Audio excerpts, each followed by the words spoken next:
इस लेक्चर में महाराजा रंजीत सिंह के रिगार्डिंग डिस्कस करेंगे। ये इमेज में देख सकते हो, इनकी इमेज है। रिसेंटली अभी इसलिए न्यूज में आए क्योंकि 2019 में एक स्टैचू यानी कि मूर्ति इंस्टॉल की थी पाकिस्तान के लाहौर प्रोविंस में, लाहौर फोर्ट के पास। तो ये मूर्ति स्टैचू अभी महाराजा रंजीत सिंह का तोड़ दिया पाकिस्तान में। एक ग्रुप है, रिलीजियस ऑर्गेनाइजेशन है एक पाकिस्तान में, जिसका नाम है TLP, तहरीके लाबिक पाकिस्तान। इसके कुछ मेंबर ने, सदस्यों ने ये स्टैचू तोड़ दिया महाराजा रंजीत सिंह का, जो लाहौर में लगा हुआ था पाकिस्तान में। तो इनके बारे में डिस्कस करते हैं। देखो 13 नवंबर 1780 को इनका जन्म होता है। गुजरनवाला एक शहर है जो पाकिस्तान में है। ये अपने बाप के यानी कि जो इनके पिताजी थे महासिंह, उनके इकलौते बच्चे थे, इकलौते बेटे थे। और 1792 में इनके पिताजी का डेथ हो गई थी यानी कि मृत्यु हो गई थी। उसके बाद ये चीफ बने सुकर चकिया क्लैन के, मतलब सिख ग्रुप में ही एक बहुत सारे ग्रुप होते थे सिख के ग्रुप, उसमें सुकरचर्या जो ग्रुप था उसके ये चीफ बने, मुखिया बने।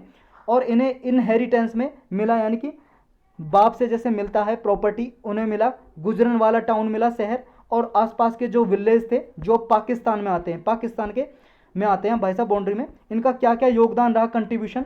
एक तो फाउंडर ऑफ सिख एम्पायर, जो सिख साम्राज्य स्थापित किया था वो महाराजा रंजीत सिंह ने किया था। पहले सिख एम्पायर क्या है, मिस्र में बटा हुआ था, छोटे छोटे स्टेट में, 12 मिस्र थे, छोटे छोटे स्टेट्स, मिस्र को बोलते हैं स्टेट, राज्य।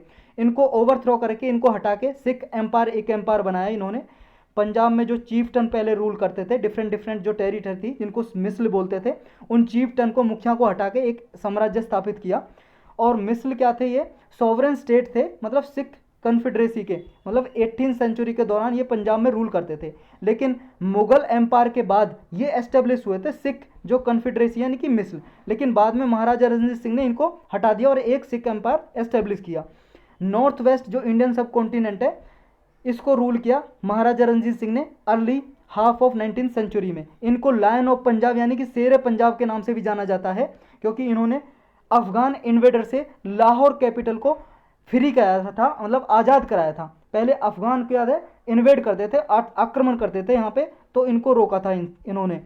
मॉडर्नाइजेशन ऑफ आर्मी किया इन्होंने, अपनी जो आर्मी थी, सैनिक थी, उनका मॉडर्नाइजेशन किया इन्होंने। अपनी जो ट्रेडिशनल खालसा आर्मी थी उसको तो रखा ही रखा, साथ में अपनी आर्मी को जो वेस्टर्न आर्मी के पास गुण कुछ थे तरकीबें लड़ने की, वो भी सिखाई। इसके लिए इन्होंने यूरोपियन ऑफिसर को अपॉइंट किया अपनी आर्मी में, स्पेशली फ्रेंच ऑफिसर को अपॉइंट किया, ताकि अपने जो ट्रूप हैं, इनकी जो आर्मी है, उनको ट्रेनिंग दे सकें। कुछ फ्रेंच जनरल को भी अपॉइंट किया ताकि अपनी आर्मी को मॉडर्नाइज कर सकें।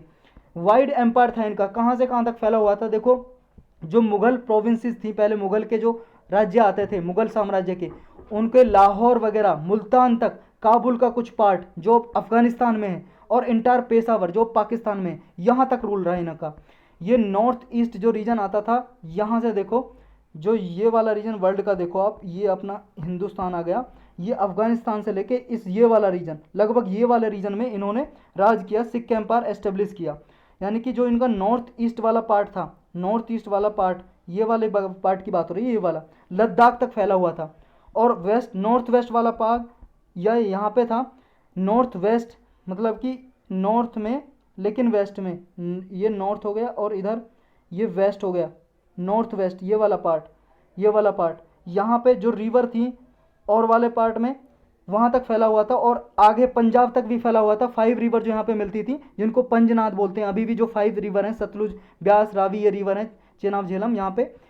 इनकी लीगेसी क्या थी, इनकी लीगेसी ये थी, इन्होंने जो रूल किया था इनका बहुत ही जस्ट और सेकुलर रूल था, मतलब धर्मनिरपेक्ष। ये कोई भेदभाव नहीं करते थे, क्योंकि इन्होंने अपने दरबार में सिख के साथ साथ हिंदू और मुस्लिम को भी पावरफुल पोजीशन दी थी, मतलब मंत्री बना दिया किसी हिंदू को, मुस्लिम को, तो सबको रखा था।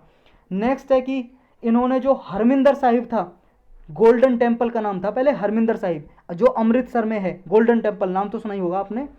गोल्डन टेम्पल को बदल, मतलब हरमिंदर साहिब को गोल्डन टेम्पल में कन्वर्ट कर दिया, क्योंकि सारे हरमिंदर साहिब जो टेम्पल बना हुआ है गुरुद्वारा, उसको गोल्ड से कवर कर दिया, सारी दीवारें गोल्ड से उन्होंने मतलब चढ़ा दिया, परत चढ़ा दी गोल्ड की एक तरह से। इन्होंने क्या है, हजूर जो साहिब गुरुद्वारा है उनके लिए भी फंड दिया। हजूर गुरुद्वारा साहिब वो है जिनमें ये महाराष्ट्र के नैनदिद नाम के शहर में एस्टेब्लिश है, महाराष्ट्र में। यहाँ पे गुरु गोविंद सिंह थे जो सिख गुरु थे, लास्ट सिख गुरु 10वें। उन्होंने अपने कुछ बाकी दिन फाइनल रेस्टिंग पैलेस था इनका, कुछ बाकी के दिन बिताए थे मरने से पहले। तो इसको भी हजूर गुरुद्वारा जो है, साहिब गुरुद्वारा, इनके लिए भी फंडिंग दी, इस गुरुद्वारे के लिए भी। फिर इनकी मृत्यु हो जाती है, 40 और ऑलमोस्ट 40 साल तक इन्होंने रूल किया, और फिर लाहौर में जून 1839 को इनकी मृत्यु हो जाती है।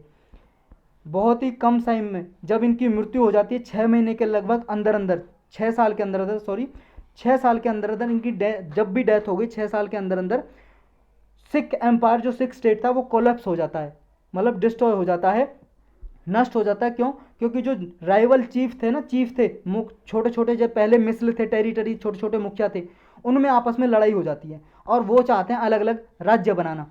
तो फिर ये सिख एम्पायर डिक्लाइन हो जाता है इनकी मृत्यु के बाद, लगभग 6 ईयर के अंदर अंदर। इनकी इंटरनेशनल रिकॉग्निशन क्या है, अंतर्राष्ट्रीय पहचान क्या है? देखो 2016 में फ्रांस में एक सेंट ट्रोपेज नाम का टाउन है, उसमें इनका स्टैचू बनाया गया ब्रॉन्ज का, महाराजा रंजीत सिंह का, इनके रेस्पेक्ट में। लंदन में एक विक्टोरिया और अल्बर्ट म्यूजियम में भी इनका स्टैचू बनाया गया, इनके थ्रोन को रिप्रेजेंट किया गया। 2018 में लंदन में एक एग्जीबिशन होस्ट की गई लंदन ने, उसमें सिख एम्पायर के बारे में, हिस्ट्री के बारे में फोकस किया, और महाराजा रंजीत सिंह ने क्या क्या इंटरनेशनल रिलेशन बनाए, इनके फोकस किया गया, इनकी स्टोरी डिपिक्ट की गई, प्रदर्शित की गई। तो यही था बस इस लेक्चर में।